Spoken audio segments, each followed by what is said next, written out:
Students, welcome back my YouTube channel Bisht commerce classes. Previous lecture में हमने कुछ general एंट्रियों के बारे में डिस्कशन किया था, जिसमें हमने बिजनेस स्टार्ट करने की एंट्री, गुड्स परचेज करने की एंट्री, गुड्स सोल्ड करने की एंट्री और परचेज रिटर्न और सेल्स रिटर्न को डिस्कशन किया था, है ना। आज हम डिस्कस करेंगे कुछ और जनरल एंट्रियां, जैसे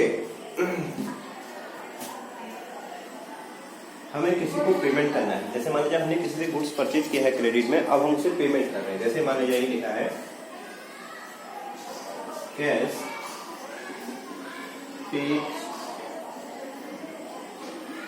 टू राम ₹20,000। हमने राम को 20,000 का पेमेंट किया है कैश, ठीक है। तो ये पैसा राम के पास जाएगा, यानी कि राम रिसीवर होगा, तो हम करेंगे राम से अकाउंट डेबिट और हमसे पैसा जाएगा तो कैसे, ठीक है, D cash paid to Ram, ठीक है। यहाँ हमने 20,000 का पेमेंट किया है तो 20,000 डेबिट में लिखेंगे, 20,000 डेबिट। अब अगर ऐसे ही हमें कैश रिसीव्ड हो रहा है, जैसे मान लीजिए लिखा है cash received from Mohan ₹15,000। Mohan से हमें 15,000 मिला है, तो कैश हमारे पास आएगा। तो जो चीज हमारे पास आती है उसे हमेशा डेबिट करते हैं, तो कैश अकाउंट डेबिट टू किससे मिला है, मोहन से, तो टू मोहन से, है ना। 15,000 being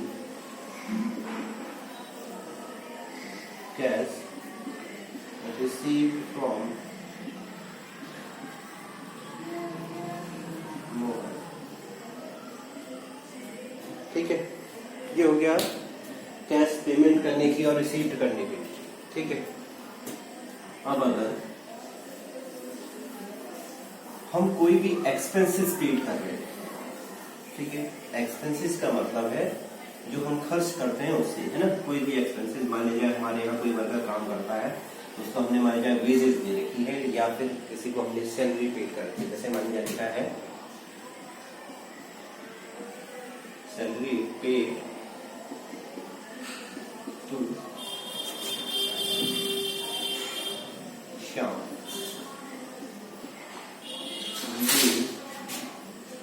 10,000। हमने श्याम को सैलरी पे करके 10,000, तो ये सैलरी क्या है, हमारा एक्सपेंसेस है ना। अब ये कौन सा अकाउंट हो गया, नॉमिनल अकाउंट। और नॉमिनल अकाउंट में हमने पढ़ा था जितने भी एक्सपेंसेस होते हैं वो सब डेबिट होते हैं, और पेड लिखा है तो इसका मतलब एक्सपेंसेस है ना।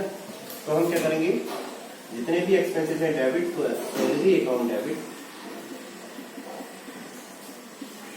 और हम सैलरी पेड करेंगे तो हमसे कैश जाएगा, तो टू कैश अकाउंट, ठीक है। कितने सैलरी पेड की हमने, 10,000। अब इस कंडीशन में हमें श्याम से कोई मतलब नहीं है, हमने सैलरी पेमेंट करी और हमसे पैसा गया है, हम इसी को ही लिखेंगे being salary paid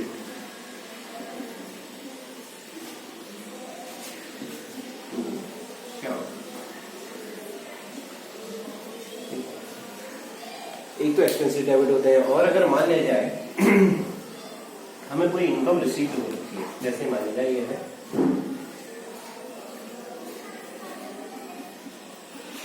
commission receive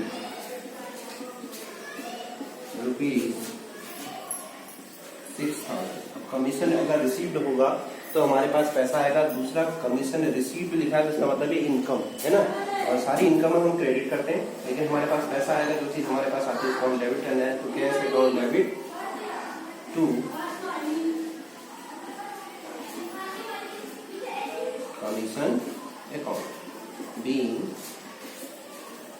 commission receive,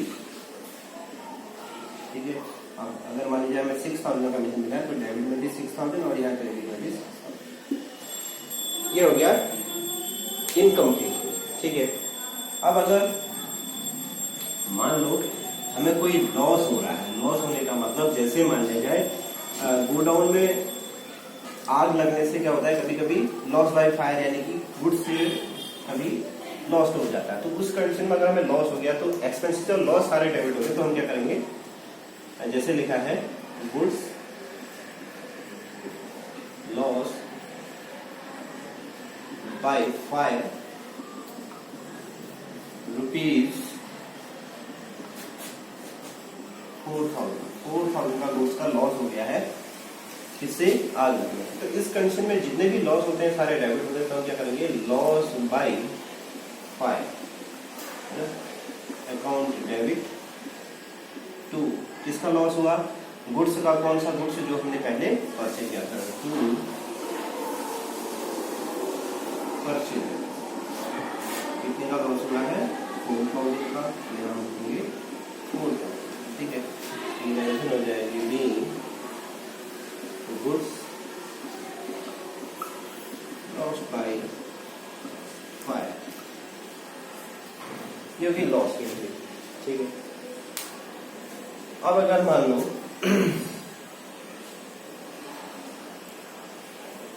अभी तक हमने गुड्स खरीदा है, गुड्स बेचा है, ये सारे हम एंट्रियां कर रहे हैं और एक्सपेंसिव पेड किए हैं, इनकम रिसीवेबल रखी है, लॉस की एंट्री कर रही है। अगर मान लिया जाए कोई हम फिक्स एसेट्स खरीदते हैं, फिक्स एसेट्स का मतलब जिसका यूज हम बिजनेस के लिए करते हैं, जो बिजनेस को क्या करता है, हेल्प करता है ना। एसेट्स क्या होती है, एसेट्स वो होती है जो बिजनेस को हेल्प करती है। मान लीजिए हमने क्या अपने ऑफिस में यूज करने के लिए फर्नीचर खरीद लिया, जैसे मान लीजिए लिखा है फर्नीचर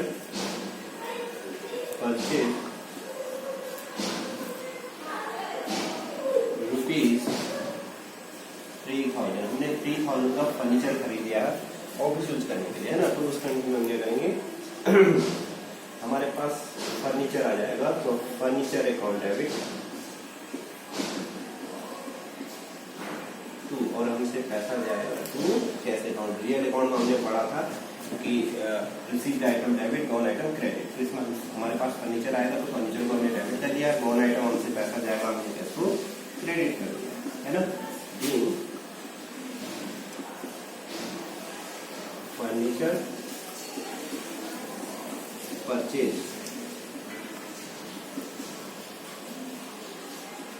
ठीक है, ये हमने फर्नीचर, अगर मान लो ये तो हमने खरीद रखा है, अब अगर यही फर्नीचर में आपसे ये लिखूं सेकंड टर्म्स में कि अगर हमने ये फर्नीचर क्रेडिट में खरीदा, जैसे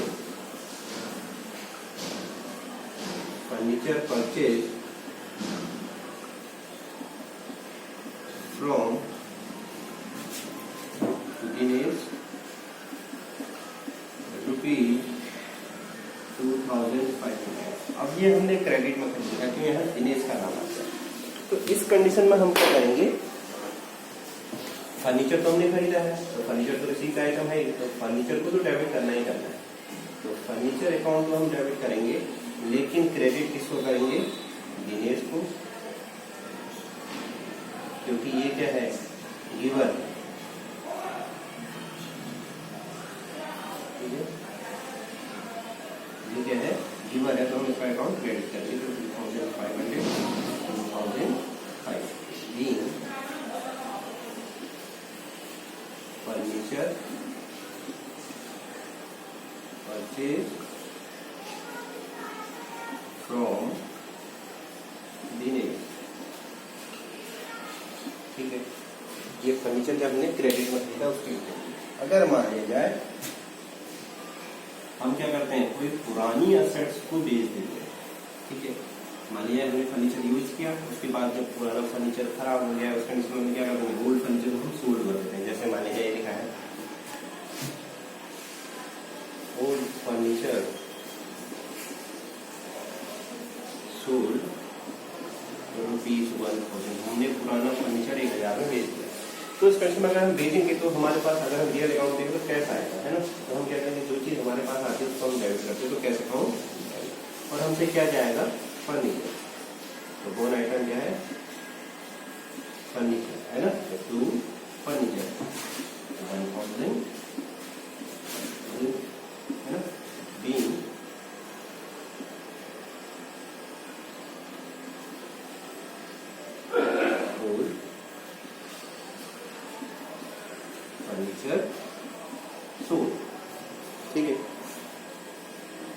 अब अगर कभी कभी क्या होता है कि प्रोप्राइटर यानी कि जो बिजनेस का ओनर होता है वो अपने पर्सनल यूज के लिए बिजनेस से कुछ पैसा निकाल लेता है ना।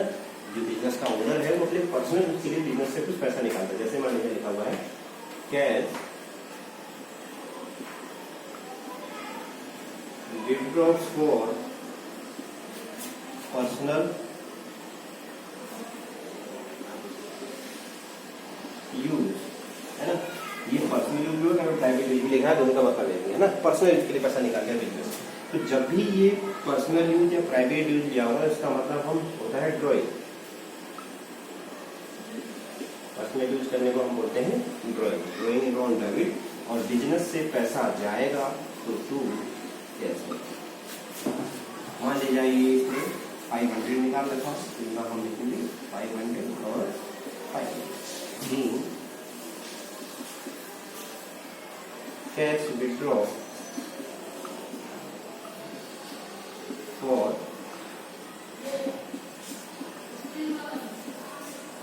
पर्सनल यूज, ठीक है। और कहीं कहीं पर क्या होगा, यहाँ पर तो इसने क्या कर रखा है, कैश विथड्रॉ कर रखा है, लेकिन कहीं पर क्या होगा कि गुड्स भी विथड्रॉ कर सकता है पर्सनल यूज के लिए, है ना। जैसे ये लिखा है गुड्स विथड्रॉ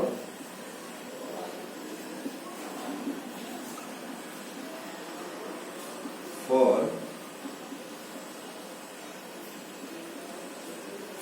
पर्सनल यूज ₹300। अब पर्सनल यूज के लिए गुड्स निकाला, तो जहां पर भी पर्सनल यूज आएगा वहां पर क्या करेंगे, ड्रॉइंग अकाउंट को डेबिट करेंगे। ड्रॉइंग अकाउंट डेबिट टू क्या निकाल रखा है, गुड्स। कौन सा गुड्स, जो हमने पहले खरीदा होगा, टू परचेज अकाउंट। 300 डेबिट भी लिखोगे और 300 credit being goods withdraw for personal use, ठीक है। ये पर्सनल के लिए गुड्स निकालने के लिए, ठीक है भैया। तो इस तरीके से कुछ एंट्रियां होती हैं जो हमने आज कुछ एंट्रियों के बारे में डिस्कशन किया, ठीक है। ये एंट्रियां है कुछ बेसिक, और आगे आगे जैसे और क्वेश्चनों में एंट्रियां आती रहेंगी वो आपको सॉल्व कराते रहेंगे। फिलहाल अगर आप जनरल एंट्री करते हैं, है ना, तो जनरल एंट्री के लिए आपको कॉलम कौन कौन से बनाने होते हैं, एक बार मैं आपको कॉलम के बारे में बताता हूँ कि जनरल एंट्री में कौन कौन से कॉलम बनते हैं। सबसे पहला कॉलम हम बनाते हैं डेट, इसमें हम डेट लिखेंगे। दूसरा कॉलम पर्टिकुलर, इसमें हम एंट्री लिखते हैं। थर्ड कॉलम बनता है हमारा एलएस, इसको हम लीजर फोलियो बोलते हैं। इसमें लीजर फोलियो नंबर लिखा जाता है, फिलहाल आपको लीजर फोलियो नंबर दिया नहीं रहता है नंबर में। फिर यहाँ हम लिखते हैं डेबिट का अमाउंट एक कॉलम में, और यहाँ हम लिखते हैं क्रेडिट का अमाउंट, है ना। तो ये इस तरीके से हमारे कॉलम बनते हैं। अब इसमें जैसे हमें बिजनेस स्टार्टेड विद कैश की एंट्री करनी है ना, बिजनेस स्टार्टेड विद कैश की अगर हम जनरल एंट्री करेंगे तो बिजनेस स्टार्टेड हमारे इसमें डेट रहती है 1 जनवरी की, तो यहाँ हम डेट लिखेंगे 1 जनवरी। मान लिया जाए ये 2020 की एंट्रियां हैं, तो 1 जनवरी की अगर एंट्री है तो इस तरीके से हम डेट लिखेंगे 1 जनवरी 2020। और उसके बाद अगर हमें एंट्री लिखनी है बिजनेस स्टार्टेड विद कैश की, तो एंट्री होती है cash account debit to capital account. लिखने का तरीका बिल्कुल सेम यही रहेगा। कैश अकाउंट यानी कि डेबिट वाला जो लाइन होगी इसको हम पहले से स्टार्ट करेंगे, क्रेडिट वाली लाइन को किसी जगह छोड़ के लिखेंगे, टू कैपिटल अकाउंट, है ना। अगर मान लीजिए 2 लाख रुपीज से बिजनेस स्टार्ट रखा है तो 2 लाख रुपीज यहाँ डेबिट में लिखोगे और 2 लाख रुपीज ही यहाँ क्रेडिट में लिखोगे, ठीक है। और यहाँ हम लिखेंगे बिजनेस स्टार्टेड विद कैश। इसकी ये एंट्री खत्म हुई तो इसके नीचे हम लाइन लिख देते हैं, ठीक है। अब अगर हमें सेकंड एंट्री करनी है गुड्स परचेज की, जैसे लिखा है गुड्स परचेज इन कैश, तो गुड्स परचेज की कैश में खरीदा तो परचेज अकाउंट डेबिट, मैंने आपको बता रखा है परचेज अकाउंट ऑलवेज डेबिट होता है। इसको हम नॉमिनल अकाउंट में देते हैं एक्सपेंसेस की तरह, परचेज अकाउंट डेबिट, और हमसे पैसा जाएगा टू कैश अकाउंट, है ना। अगर मान जाए हमने 1 लाख रुपीज पर कुछ खरीदा तो यहाँ हम लगाएंगे 1 लाख, जो भी अमाउंट होगा 15,000 हो तो यहाँ हम 15,000 लिख सकते हैं, कुछ भी अमाउंट होगा जो अमाउंट होगा मान लीजिए 15,000 है तो 15,000 लिखेंगे, ठीक है। जो भी इनके इनपुट ट्रांसफर कर देंगे उस तरीके से करेंगे। और यहाँ हम लिखेंगे being goods purchase in cash, ये सेकेंड एंट्री करेंगे। फिर इसमें जो भी डेट होगी वो हम लेके यहाँ रखेंगे, ठीक है। जैसे 2 जनवरी तो यहाँ हम 2 जनवरी, तो ये हमारा तरीका होगा जनरल एंट्री का, ठीक है। तो आज हमने कुछ बेसिक जनरल एंट्री के बारे में डिस्कशन किया, और जनरल में कौन कौन से कॉलम बनते हैं ये डिस्कशन किया है। बाकी नेक्स्ट लेक्चर में, ठीक है। आज के लिए इतना काफी, थैंक यू।